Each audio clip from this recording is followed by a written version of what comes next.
mo post fídíò kan níjẹta tí mo fi ń sọ̀rọ̀ nípa pé àwọn ọmọ rìkà sí báwo lẹ ṣe ń treat àwọn ọmọ kéwu yín ṣé ká mọ́ ga ni nígbà tẹ́ ẹ mọ̀ pé ẹ̀fẹ̀ kan ga kí lẹ̀ ń kọ́ wọn kéwu sí kí ló dé tẹ́ fi ń kọ́ wọn kéwu ìgbà tẹ́ ẹ mọ̀ pé ẹ̀fẹ̀ kan ga kí ló dé tẹ́ ń kọ́ wọn ní kéwu tẹ́ pé tó bá ti ń ga yẹn òun ni ìbànújẹ́ ayé ó máa ń ba yín ẹ múrò àwọn ẹjá ti fọ̀rọ̀ bàbá mufti lẹ̀ torí ẹ ti wulẹ̀ mú bàbá sọ́sẹ́sì bàbá yẹn ti jẹ́ kẹ́ mú wọn lọ́ta àfẹ́ sọ̀rọ̀ bàbá mufti Sheikh Imran Abdulmajid Ọmọẹlẹ́yà kí náà ṣe fún yín tó fi jọ́ta yín nínú ọgbà yẹn bàbá Al-Gamawi tẹ́ dọ́rọ̀ wọn lẹ̀ njó ní tẹ́ ẹ pa microphone kí náà ṣe fún yín tẹ́ fi dọ́rọ̀ wọn lẹ̀ nínú ọgbà yẹn èmi bí yín léèrè ni o kí náà ṣe fún yín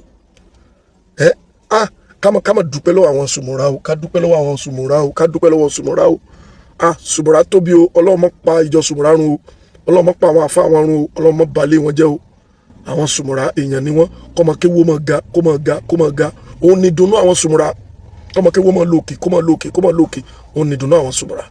kọ́mọ kéwọ́ mọ́ láyọ̀ kọ́wọ́ rẹ̀ kọ́mọ kéwọ́ mọ́ lálùbáríkà òun ni dùnnú wọn. Bàbá Alágbàjì àwọn ni àfa bàbá Bámidélé nìbàdàn agbọ́nú tàpé bàbá Bámidélé bàbá Alágbàjì ó ní pé Bámidélé ìwọ ni wọ́n mọ̀ ìwọ làwọn èèyàn fẹ́ rí ìwọ dúró báyìí jẹ́ wọ́n máa rí wọ́n jẹ́ mi wà nulẹ̀ tó bá ti ń fún wọn lówó ìwọ máa fún mi wọn bínú wọn rí inú wọn máa dùn ní nígbà bàbá Alágbàjì ti ṣetán nìbàdàn tó fẹ́ máa padà bọ̀ ńlọrin a gbọ́ pé awọ tí wọ́n fi ń kéwú wọ́n lọ gbé fún bàbá Lámúnigun pé ìwọ máa lò ìfẹ́ nìyẹn kì í ṣe lọ́dọ̀ tí yín olórí burúkú lẹ́yìn ẹ̀yìn ẹ wà máa wá ọ̀tá Sheikh Adamu ni wọ́n fẹ́ kí la fẹ́ gbà mí kí Sheikh Adamu tọ́lọ́run ti lò bàbá alálùbáríkà tó ti parí ayé wọn dáadáa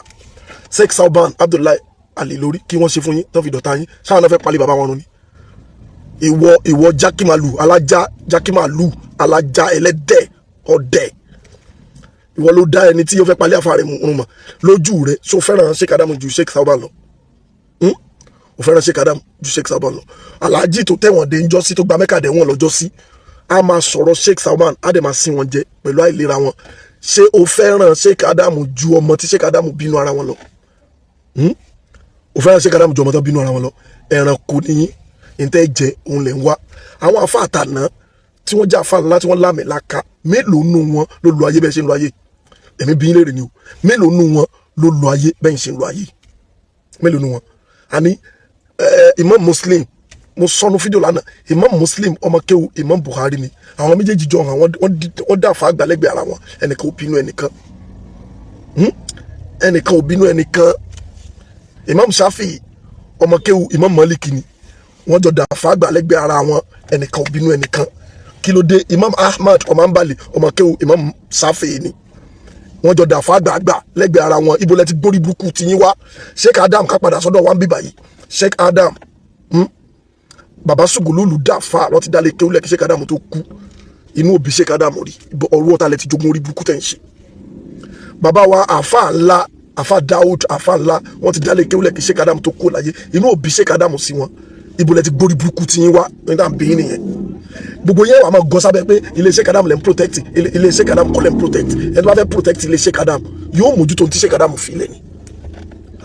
sọ fún mi àwọn Sheikh Imran Abdulmajid Ọmọẹlẹ́yà tí wọ́n sọ pé wọ́n yé sọmọ kéwú gidi fún Sheikh Adam tó ń pè wọ́n ní ké ṣé ìyàwó nìyẹn ẹ tó fẹ́ pa ṣé Jackman tó ní káwọn èèyàn mọ̀ jaja sóun ní ọmọ kéwú gidi fún Sheikh Adam ẹ̀yin lórí burúkú yìí sóun ní ọmọ kéwú gidi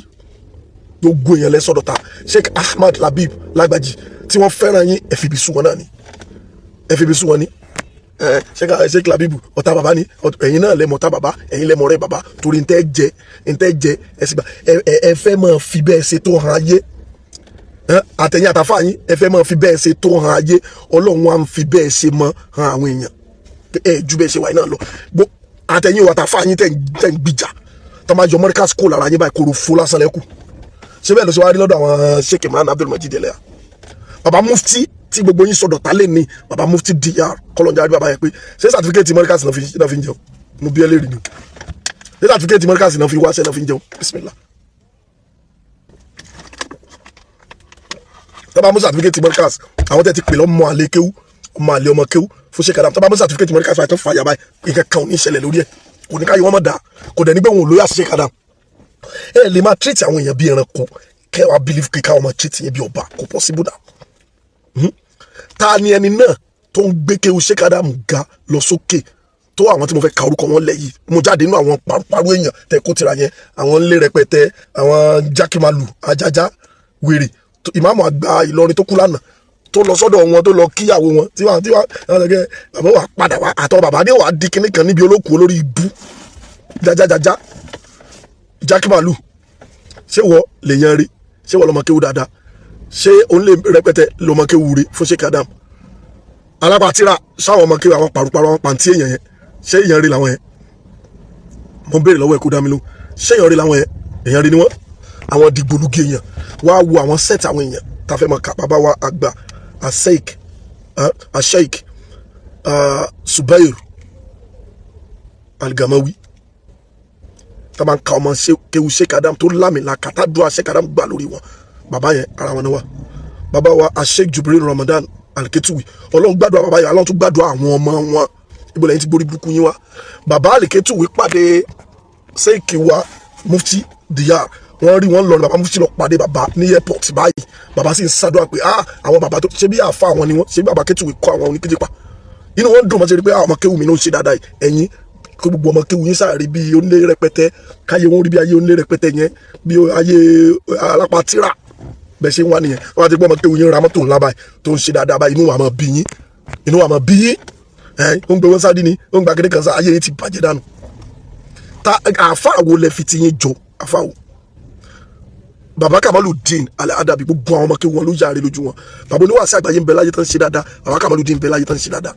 Ìmáàmù Ọ̀fà ń ṣe dáadáa bàbá wa Ahmadu Alaye Adabiya ni wọn ọmọ kéwu bàbá Kamaludeen ni wọn ń ṣe dáadáa lójú ayé bàbá Kamaludeen bàbá inú bàbá ń dùn ni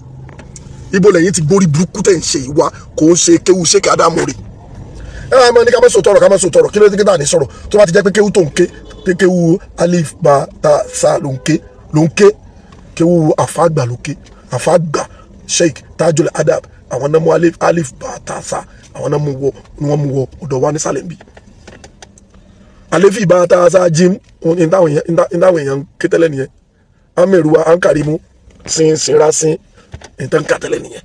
àfàgbà ló yí kéwu padà orí àfàgbà ní kéwu ti pa àwọn alálàjì àgbà 1926 náà ti dálé kéwu lẹ̀ gbọ́lẹ̀ wà ń gbọ́ ọmọdún mélòó gan ni bàbá tẹ́ sọ pé ń gbìyànjú ẹ̀ àbáyé rẹ̀ lọ ayé wọn lórí dáadáa ni ẹ̀yin gbórí burúkú dé ó wá ń pè mí lórí fóònù òun send voice note sí mi òun ṣépè fún mi ṣé kí wá parọ́ ni ṣé wàá mọ̀ mi wálé kéwu yín ni ní ti Dárú Nàímù wà ń bẹ nígbà táwọn gbé mi ṣépè Dárú Nàímù wà ń bẹ náà Precious Proud wà ń bẹ afa Abdul Hakeem Abdul Lateef àwọn náà ni Al-Farouk ó wà ń bẹ táwọn yẹn ti modernize ilé kéwú wọ́n ti mix school mọ́ ọmọ ní Dárú Nàímù ọmọ ń parí secondary school báyìí ó ti á Kùránì tán tí ó dàrú pẹ̀lú gbogbo rìwáyà tí èèyàn lè fi ka Kùránì gbogbo ẹ̀ ní ó wà pọ̀ ṣé irú ẹ̀ wà lọ́dọ̀ yín nítorí ẹ̀kẹ́ mójútó building lẹ́wọ̀n ń kọ́ building iṣẹ́ ti lọ àwọn àìtí ṣiṣẹ́ gan building ṣé Sheikh Adam olówó tẹ́lẹ̀ fi mọ́ kọ́ building gbàtàn wà láyé ó ṣe jẹ́ pé àwọn ọmọ ilé kéwú wọn náà mójútó wọn lówó building wàláì Sheikh Adam lówó building wàláì wọn lówó building wọ́n wá mójútó àwọn ọmọ ọlọ́mọ wọ́n build àwọn èèyàn ẹ̀yìn ń kọ́ building jọ ṣé ó kanlé ṣé wúrẹ́ ní ọ̀bọ̀ gbébẹ̀ inú tiẹ̀ gan òdùn sáfà tó ló ń gbìjà yẹn ní tó jẹ́ ló kàn ń wá olórí ibú òun ni ẹ má dọ́dọ̀ tèmi mọ́ so ti gbọ́ jẹ́jẹ́ mo post nǹkan ìsìdárúkọ lékè kankan mo kàn advice àwọn èèyàn ní ipe mọ tó ṣe mọ sọmọ rẹ dọ̀tá Ọlọ́run àtọ̀tá nàbí kò mọ wọlé kí ó tó bá mú lọ ṣé ọ̀rọ̀ tí mo sọ pọ̀ jù ni ẹ mọ̀ yá wa tẹ fẹ́ràn òdodo tẹ ń ṣiṣẹ́ òdodo tẹ ń Ọlọ́run bá lè kí ọlá yóò bá ní dúró tì yín Ọlọ́run bá ní wà pẹ̀lú yín nǹkan kan ò ní bàjẹ́ nínú tọ́lọ̀ ti fún yín dáadáa ọlọ́lá haúlá ọlákùn wá bàbá wa Mufti Diyar ọlọ́njàrí wọn pẹ́ bàbá wa ẹlẹ́yà àgbà tó ní Sheikh Imran Abdulmajid ọmọ ẹlẹ́yà ọlọ́njàrí wọn pẹ́ lórí dáadáa àwọn èèyàn pé èèyàn sójú ọ̀nà Ọlọ́run pẹ̀lú owó wọn pẹ̀lú wàhálà wọn pẹ̀lú àlàáfíà tọ́lọ́run fún wọn òṣì lẹ́yìn ṣe